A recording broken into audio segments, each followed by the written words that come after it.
Okay, welcome. My name is Divine. This is another episode of the Divine Intervention Podcast, and this is going to be episode 325. And this podcast is going to be a super high yield podcast. I imagine that this is probably going to be a podcast kind of like episode 37. So, this is an updated screening guidelines podcast. It's going to cover pretty much all the screening guidelines you need to know for your exams. I'll be really surprised if you got a screening guideline question wrong if you master this podcast. I'm basically going to talk about every category that the MBME cares about. And then two quick announcements. The first one is many of us know that, many of you listen to this podcast, I'm a Christian.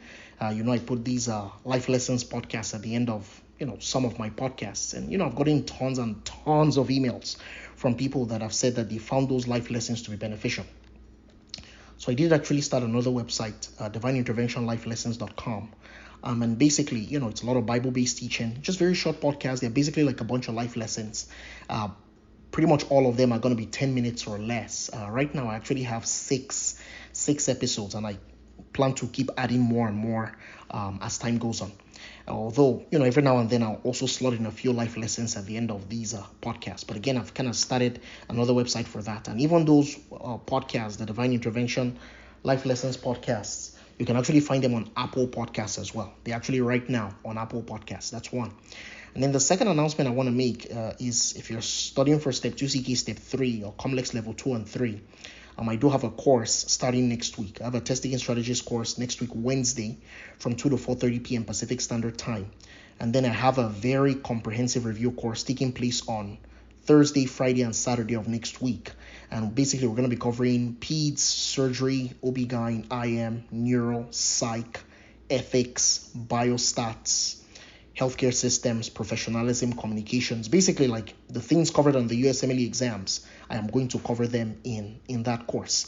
Again, the course, I kind of like where it is right now. It's very comprehensive to these parts of the exam.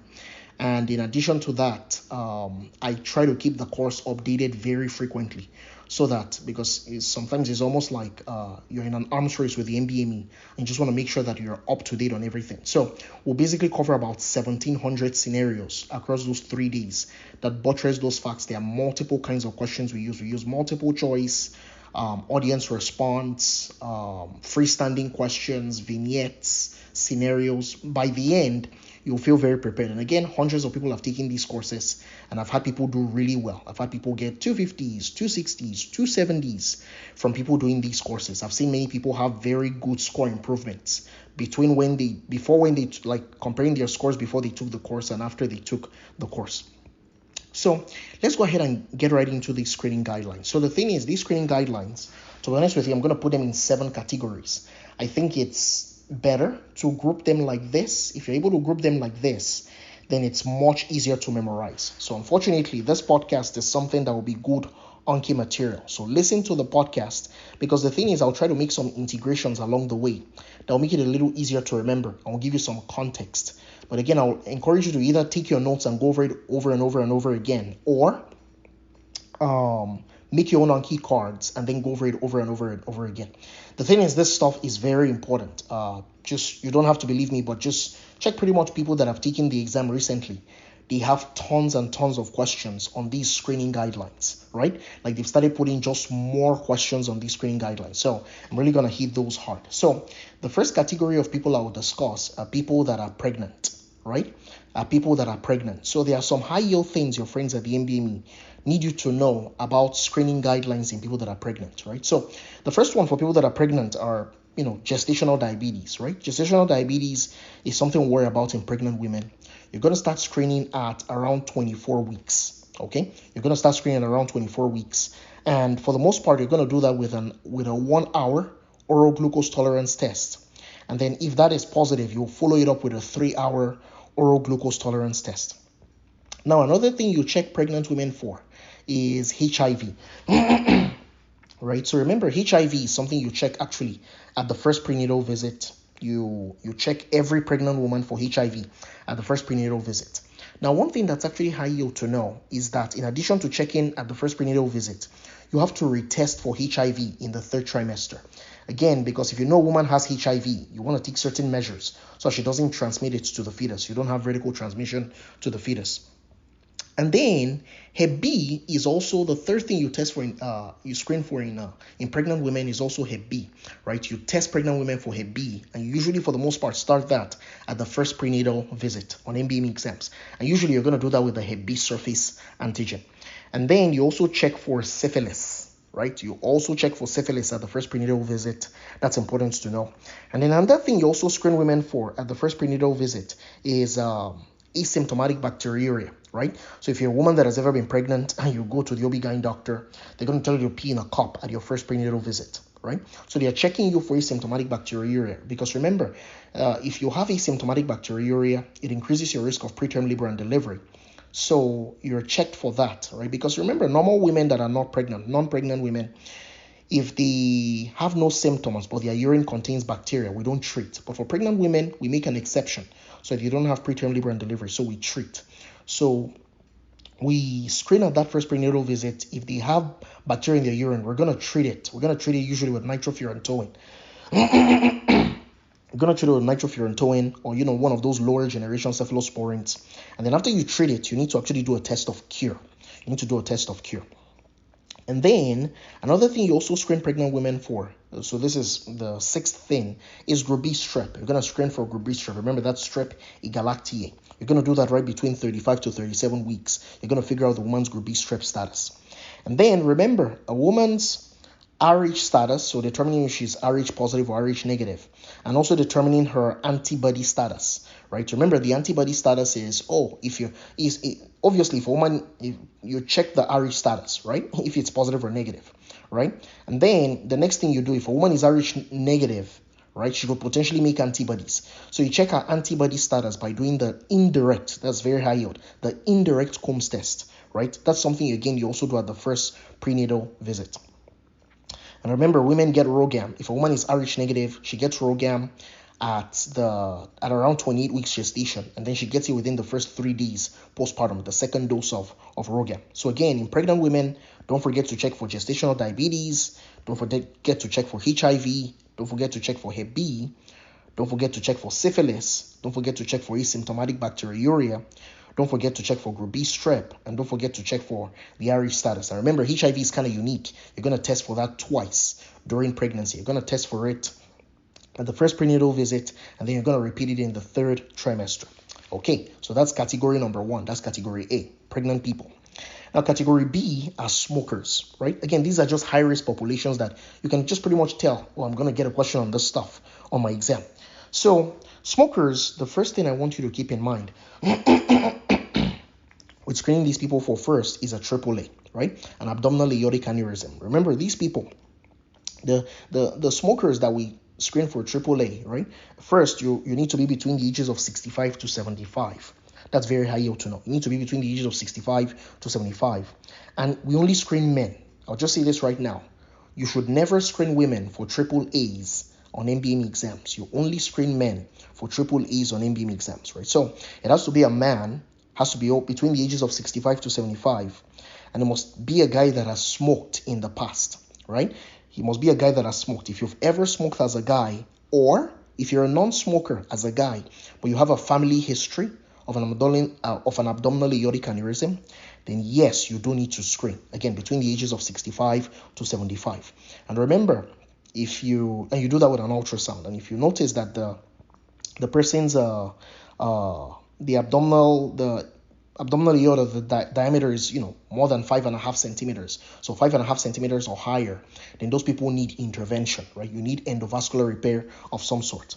And then one other thing you also screen for in smokers that's kind of unique is osteoporosis. Again, remember, we're screening women, right? So if a woman is because normally for osteoporosis, we screen starting at the age of 65 with a DEXA scan. But in smokers, you can actually start screening for osteoporosis if they are less than 65, right? Again, with a DEXA scan. And you also do this early, less than 65 years old osteoporosis screening in people that are just high risk, right?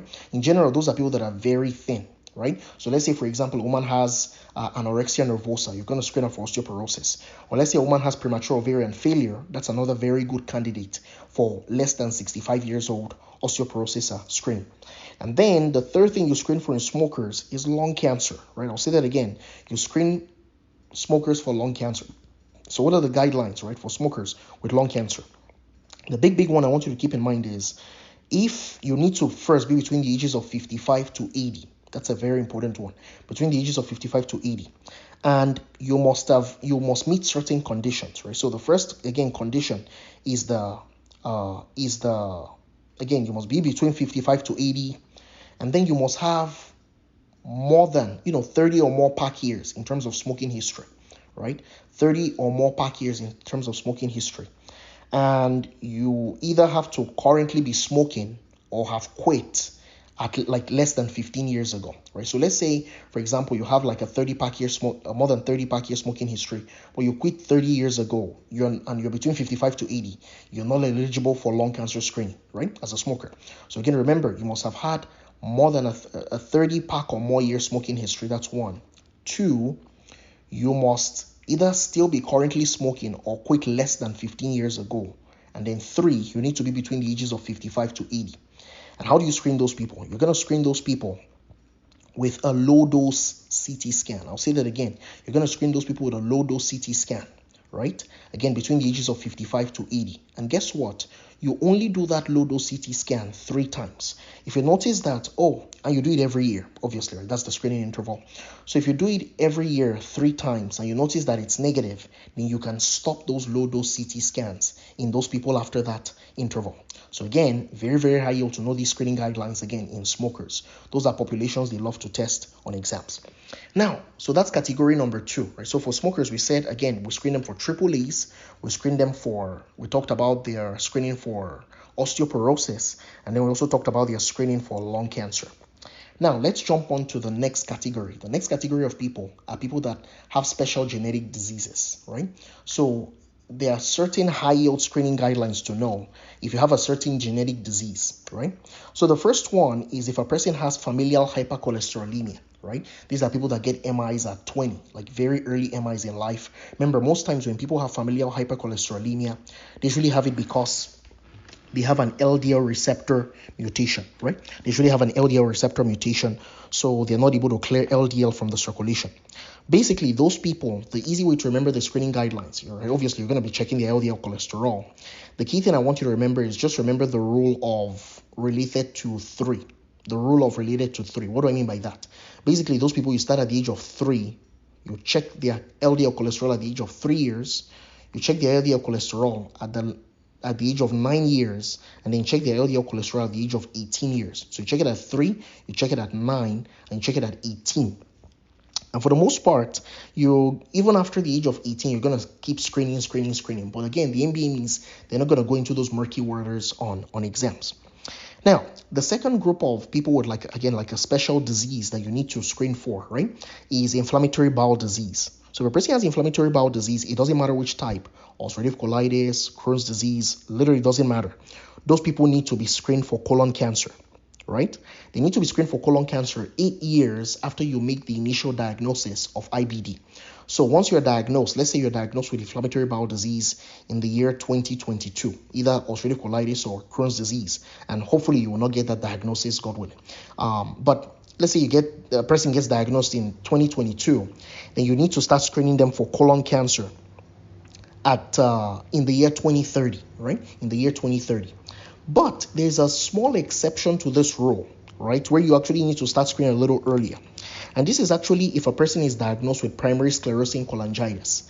If a person is diagnosed with primary sclerosing cholangitis, you need to actually screen them for colon cancer at the time of diagnosis. That's very high yield. You need to start screening them for colon cancer at the time of diagnosis. And then you're going to continue screening them for colon cancer every 1 to 2 years afterwards. That's very important to know. So if a person has PSC at the time, not 8 years later, at the time of diagnosis, you need to start screening them for colon cancer. And they need to do it for, every 1 to 2 years afterwards.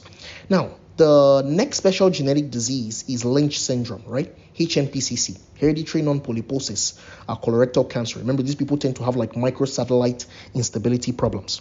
So how do we screen these people for colon cancer? Well, remember, you're going to start screening these people for colon cancer at the age of 20.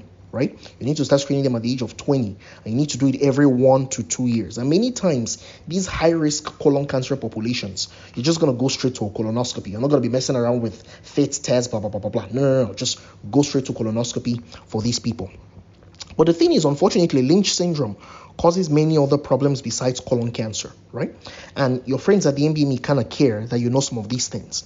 So the thing is, people that have Lynch syndrome, again, hereditary non-polyposis, colorectal cancer, those people need to be screened for endometrial cancer starting at around the age of 30.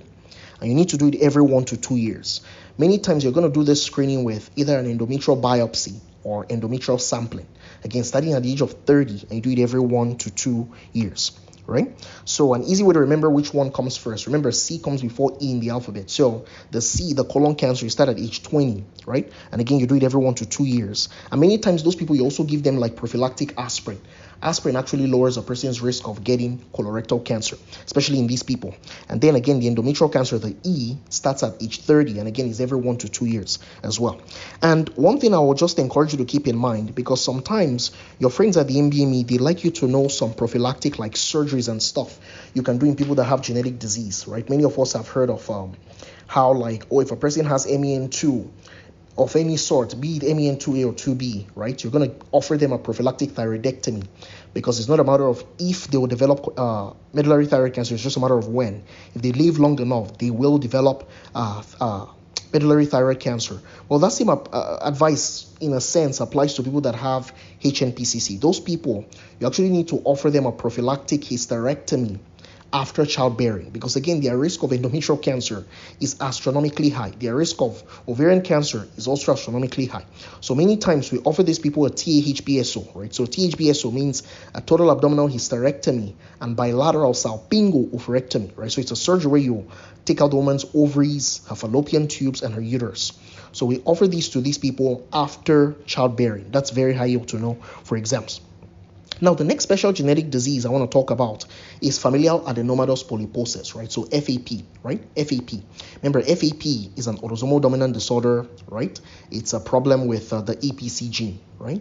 So many times those people will have an APC gene mutation, and that will give them all these polyps. And then after that APC gene mutation, they'll have a KRAS mutation. And then after that KRAS mutation, they'll have a P53 mutation, and then that will drive them towards colorectal cancer.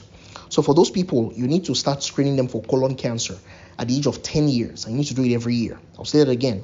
You need to screen them for colon cancer starting at the age of 10, and you need to do it every year. And then the final genetic group that I'm going to talk about are people that have BRCA mutations, right? People that have BRCA mutations. So the big thing I want to talk about with BRCA mutations is breast cancer. So what are the breast cancer screening guidelines for people with BRCA mutations? Remember, those people between the ages of 25 to 29, they deserve annual breast MRIs. I'll say that again.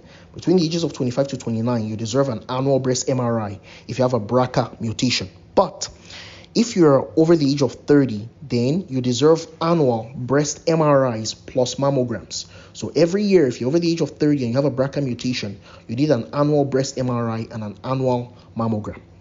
Okay, so that's the third category of people that I wanted to discuss, right? So again, just to summarize, we talked about the screening guidelines for people that have familial hypercholesterolemia, for the people that have inflammatory bowel disease, for the people that have primary sclerosing cholangitis, for the people that have hereditary non-polyposis colorectal cancer, for the people that have BRCA mutations, and for the people that have APC gene mutations, aka familial adenomatous polyposis. Now, the fourth category of people I want to discuss are people that I call them the risky sexual group, right?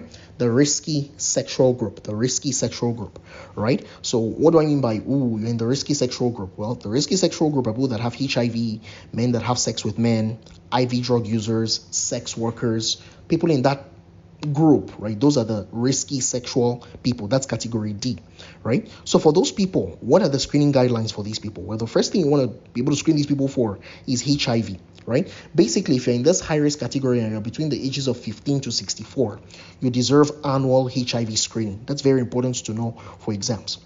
Now, the second thing here is these people, if they have syphilis, you need to screen them for syphilis every 3 months. Again, these high-risk sexual individuals, you need to screen them for syphilis every 3 months.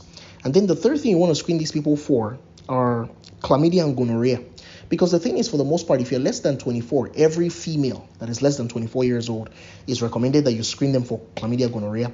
But the thing is, if you're over 24 and you're not high risk sexually, you don't need to be screened for chlamydia, gonorrhea, right?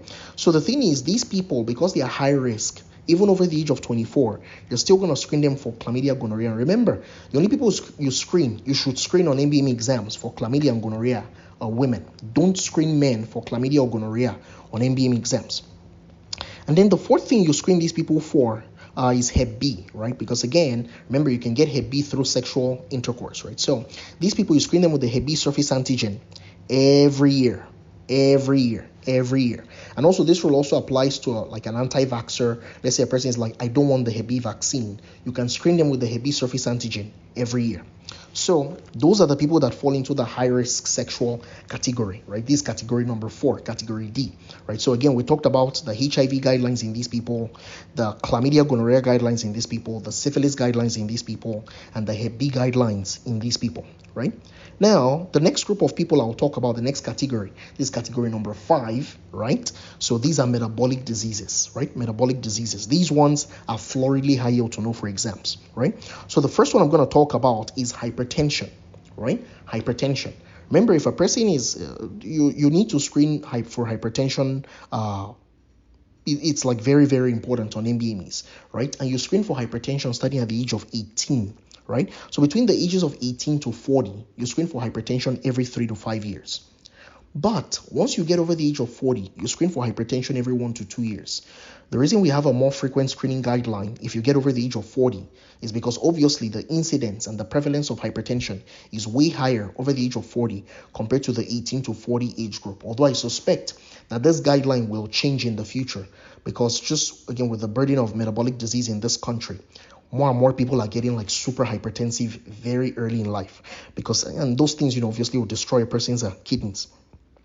Now, the next thing I want to discuss about in terms of screening is diabetes, right? So diabetes, right? So how do we screen for diabetes? Basically, the two groups of people who screen for diabetes just in general, first things first, are people that are obese on MBME exams. If a person is obese and they're between the ages of 40 to 70 years old, you need to screen them for diabetes every 6 months. And remember, there are many ways you can screen for diabetes. You can do the fasting blood glucose, which is 126 or higher, or you can do and again, I talked about this extensively in my diabetes podcasts.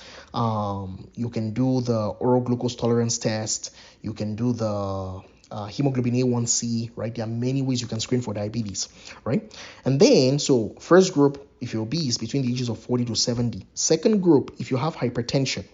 If you have hypertension, right? Basically, if your blood pressure is over 135 systolic and 80 diastolic, then you're over the age of 45, you're 45 or higher, you also need diabetes screening again every 6 months, right? So for the most part, these high risk groups that I just mentioned, again, obese person between the ages of 40 to 70, hypertensive person, so blood pressure over 135 over 80, over the age of 45, you need to be screening these people for diabetes every 6 months, right? And then osteoporosis, right? I kind of talked about it already, but smokers, they have their special recommendation. But if you're over the age of 65 and you're a woman, we don't screen men for osteoporosis, you're a woman, we're going to screen you with a DEXA scan, right? And we're going to remember, we're looking for that T-score. If your T-score is less than negative 2.5, then that's diagnosed. If it's negative 2.5 or less, that tells us you have osteoporosis. You need to be placed on some kind of a bisphosphonate. And then the final metabolic disease I think I'll talk about is hyperlipidemia, right? So like LDL cholesterol, right? So the big thing I want you to keep in mind here is just really try to divide these people into 3 groups, right? There's the screening guidelines for men, there's the screening guidelines for women, and there's screening guidelines for diabetics. That's very important to know. So what's the screening guideline for men? Well, for men, basically there are 3 tiers of men. You can be between the ages of 20 to 45. For those people, we screen them every 5 years. for hyperlipidemia. Basically, everyone gets screened for hyperlipidemia starting at 20, if that's an easier thing for you to remember, right? But for men, again, between the ages of 20 to 45, we screen every 5 years. Now, if you're between the ages of 45 to 65, we're going to screen you every 1 to 2 years. We're going to screen you every 1 to 2 years. Now, if you go over the age of 65, then we need to screen you for hyperlipidemia every single year. Again, just as a general concept, for a metabolic disease, the screening guidelines get more frequent the older you become. Simple as that. So again, for men, from 20 to 45, every 5 years. From 45 to 65, every 1 to 2 years. Over the age of 65, every year.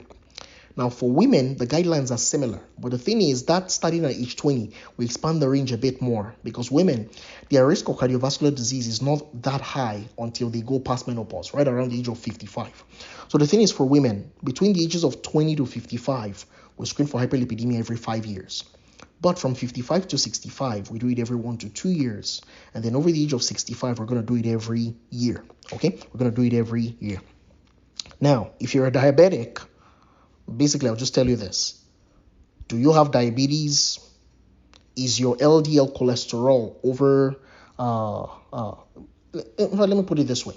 We screen diabetics for hyperlipidemia every year. The end. We screen them for hyperlipidemia every year. And remember, if you notice that their LDL cholesterol is 70 or higher, that's in milligrams per deciliter, those people are going to be placed on a high-intensity statin like atorvastatin or rosuvastatin. That's very important to know, right? So again, key metabolic diseases we talked about screening for, right? We talked about hypertension, we talked about osteoporosis, we talked about diabetes, and we talked about hyperlipidemia, right? So we should all know the screening guidelines for that. Now, we're almost done with this podcast, but the next group I want to talk about are cancers, right? Cancers. Very, very important to know, right? So the first one is colon cancer. Again, I've kind of talked about colon cancer in some genetic diseases, but let's talk about just like most, pretty much everyone else, right? So the thing is, colon cancer, you start screening at the age of 50. Now, let me tell you this. On an MBM exam, you may see a person that is 45 or higher that needs colon cancer screening, right? The thing is, the guidelines have changed relatively recently to where we can start screening people at the age of 45. So that's something to keep in mind, right? So I would probably say that colon cancer screening should be done between the ages of 45 to 75. I'll say that again. It should probably be done between the ages of 45 to 75 on MBM exams. That's the screening interval. Now, the thing is, there are many different ways you can screen for colon cancer. And unfortunately, all these different ways are very high yield to know for exams, right? So you can do a colonoscopy every 10 years. That's perfectly fine. You can do flexible sigmoidoscopy every 5 years. That's perfectly fine. You can do flexible sigmoidoscopy every 10 years. But the thing is, if you're doing it every 10 years, you need to be doing a FIT test, like a fecal immuno test. You're supposed to do that every year if you're doing the flex sig every 10 years.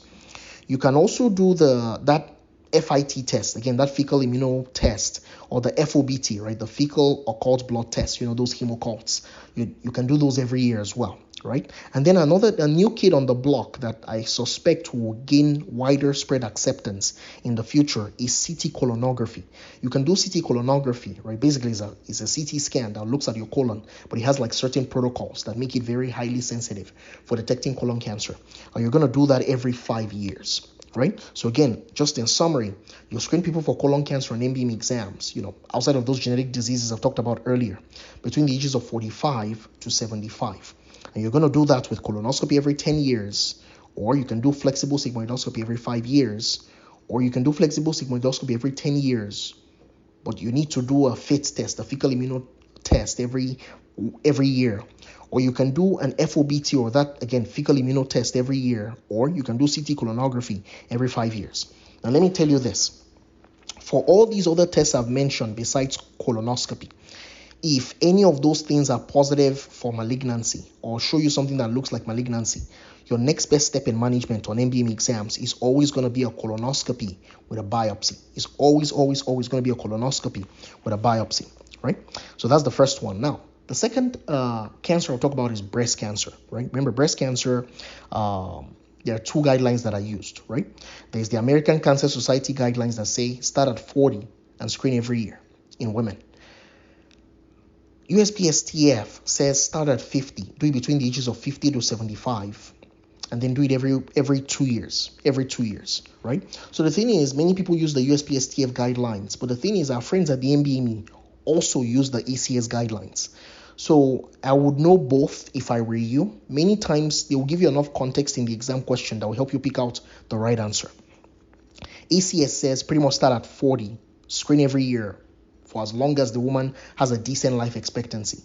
USPSTF says between 50 to 75, do it every 2 years. That's obviously going to be with a mammogram. And then cervical cancer, right? So what are the screening guidelines for cervical cancer? This is actually like hotcakes for our friends at the MBMEs, right? So this one you definitely want to make sure you know and you know well. But basically, HPV, cervical cancer, you're going to screen between the ages of 21 to 29. Right? And you're going to do that with a pap smear every 3 years. Between the ages of 21 to 29, you do it a pap smear every 3 years. Now, if you're over the age of 30, right? So if you're between 30 and 65 years old, there's one of three modalities you can go with. There is a preferred modality of the three, but the other two are perfectly acceptable on MBM exams. So the preferred modality is that you do a pap smear and HPV co-testing every 5 years. So a pap smear plus HPV co-testing every 5 years. That is the preferred modality for people between the ages of 30 to 65 for cervical cancer.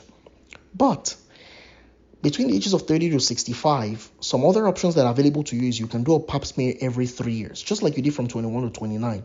But again, it's not preferred. Alternatively, you can also do that HPV testing. You can test for the high-risk HPVs every 5 years if you're between the ages of 30 and 65. That's pretty much it, right? That's pretty much it in terms of those people. But then there are also, unfortunately, some other people that have, again, special cervical cancer screening guidelines. One is if you have HIV. If you have HIV, or let's say you've had, if you have some kind of immunodeficiency disease of some sort, those people, they actually get pap smears every year. That's very important to know. So if you have HIV or some kind of immunodeficiency disease, especially those T-cell immunodeficiency diseases, like the George, for example, you need pap smears every year. That's very important. Now, another thing that's also helpful to know is hysterectomies and pap smears, right? So the thing is, if a woman gets a hysterectomy for a benign reason, so let's say for a leiomyoma, for example, after that hysterectomy, do you still need to do pap smears? The answer to that is no. In those people, you don't have to do pap smears. But if a woman had a hysterectomy for a malignant reason, cervical cancer, or endometrial cancer, or endometrial hyperplasia, then those people, they still need pap smears, and you need to do those pap smears of the vaginal cuff. That's very high yield to know. You need to do those pap smears of the vaginal cuff in those people on MBME exams.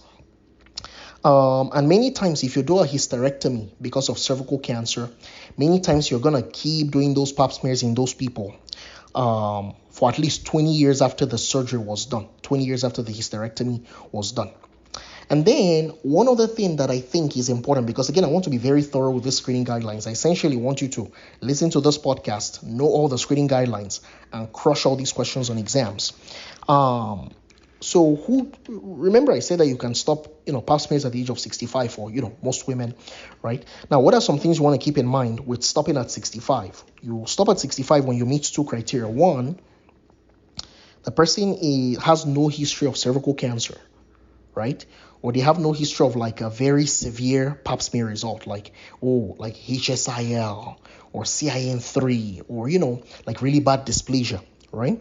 And they must have had 3 negative pap smears in a row, right? They must have had 3 negative pap smears in a row, or they must have had 2 negative like paps plus HPV co-testing, right? So if you're just doing straight up pap smears, you must have had 3 negatives in a row. Or if you're doing pap smears and the HPV co-testing, which is the preferred method, over the age of 30, then if you have 2 of those negative in a row and you're at 65, you can go ahead and stop. You can go ahead and stop pap smears in these people. You can go ahead and stop pap smears in these people. Now, the final category number 7, right? So again, just I guess to summarize what I've talked about already, right? For cancers, I talked about colon cancer screening guidelines. I talked about breast cancer screening guidelines. I talked about cervical cancer screening guidelines. Again, are there other guidelines beyond these? Yes, there are. But are they high yield to know for the exam? The answer to that question is pretty much no, right? But the screening guidelines you see me discuss in this podcast, they are important for you to know for exams. And then the final group of people, category number 7, just some grab bag ones here. There's not much here, but basically remembering kids. I guess the first thing I'll talk about here, kids. Remember, kids, if you notice that they're having any language difficulties, you need to screen their hearing. You need to check their hearing. Many times you're going to do that with audiometry. That's very important to know. And then remember, for all kids between the ages of 3 to 5 years old, you're going to screen them for amblyopia. Basically like lazy eye, right? You're going to screen them for amblyopia once between the ages of 3 to 5 years old, right? And then remember, many times if you're less than 24 years old, everyone that is female, we screen them for gonorrhea and chlamydia, right? If you're less than 24 years old. Remember, if you're over 24 years old, we only do that gonorrhea chlamydia screening if you're high risk. And then some weird ones, because the thing is, remember, most times when people get Hep B, so that's the third one I'm going to discuss. Most people that get Hep B, many times they get it from blood transfusions. But remember, you don't only get it from blood transfusions. Again, if you're intimately working with blood, you can get Hep B, right? So if a person is doing a lot of dialysis, remember dialysis, you're literally like circulating these people's blood through like many different machines, right? Those people, they actually need Hep B screening every year, right? Or let's say a person is immunosuppressed. Let's say they're on like chemotherapy or like long-term chemotherapy or long-term immunosuppressive therapy because they're, like post-transplant patients.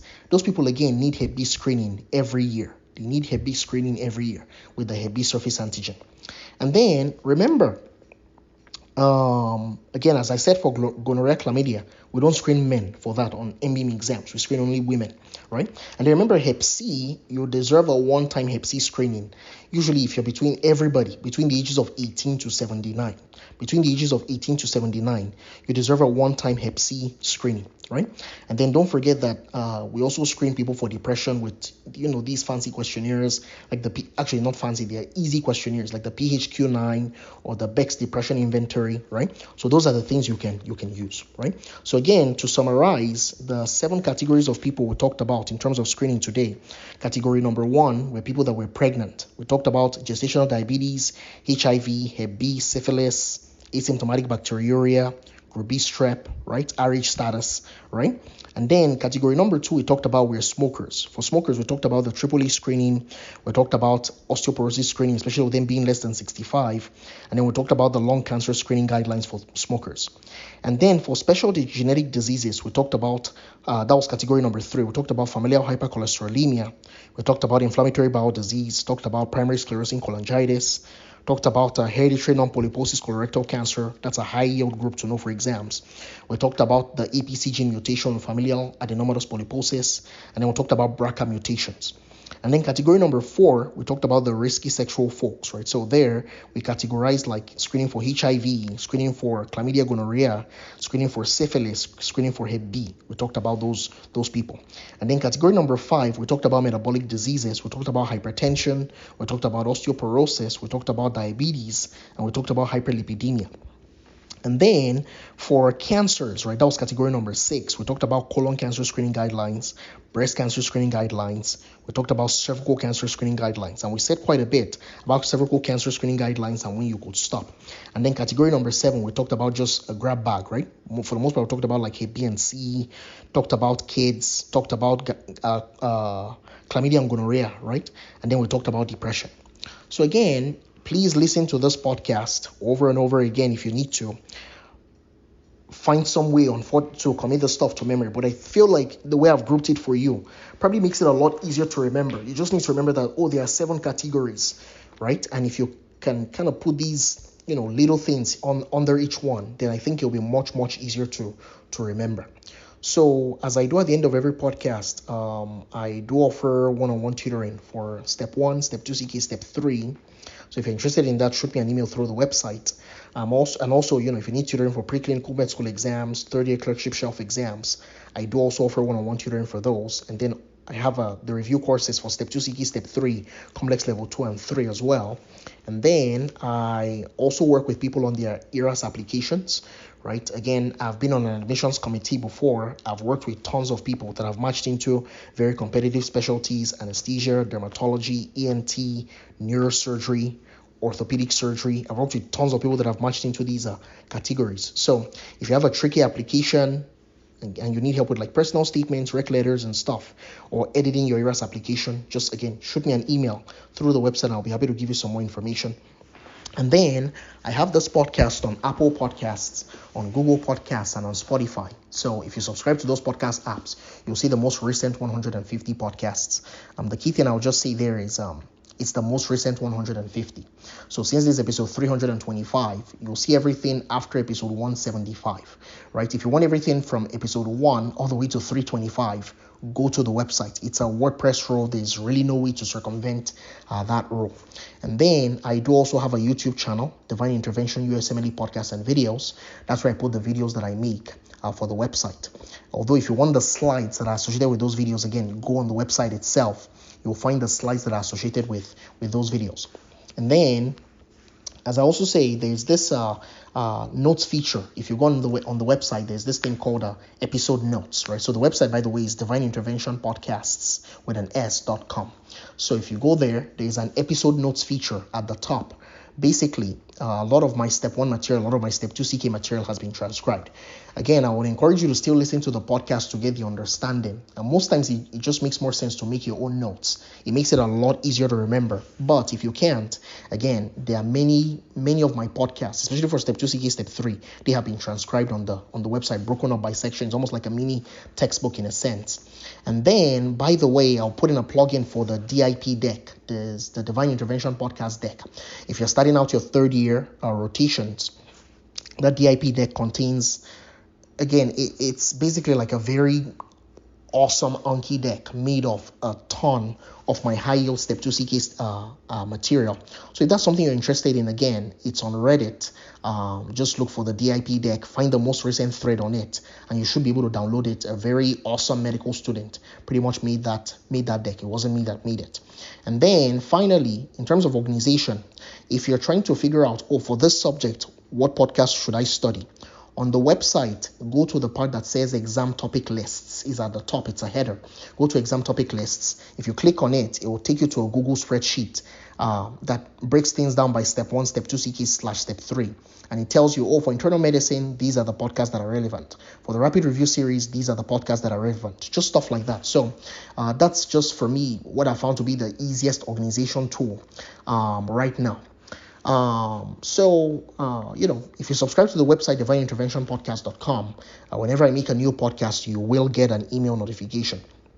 So please listen to this podcast, commit this stuff to memory. I can pretty much promise you this podcast will make positive benefit for those that are taking step 2 CK or step 3 or complex level 2 or complex level 3. Even if you're studying for an internal medicine board exam, this podcast will be helpful. Again, pretty much every screening guideline you need to know, I have discussed in this podcast. And also, if you're taking the internal medicine shelf or the family medicine shelf, this is definitely a podcast to also know. And also, the early part of this podcast on pregnant women will be helpful for people that are taking an OB-GYN shelf. So thank you for listening. I wish you all the best. God bless you. Thank you.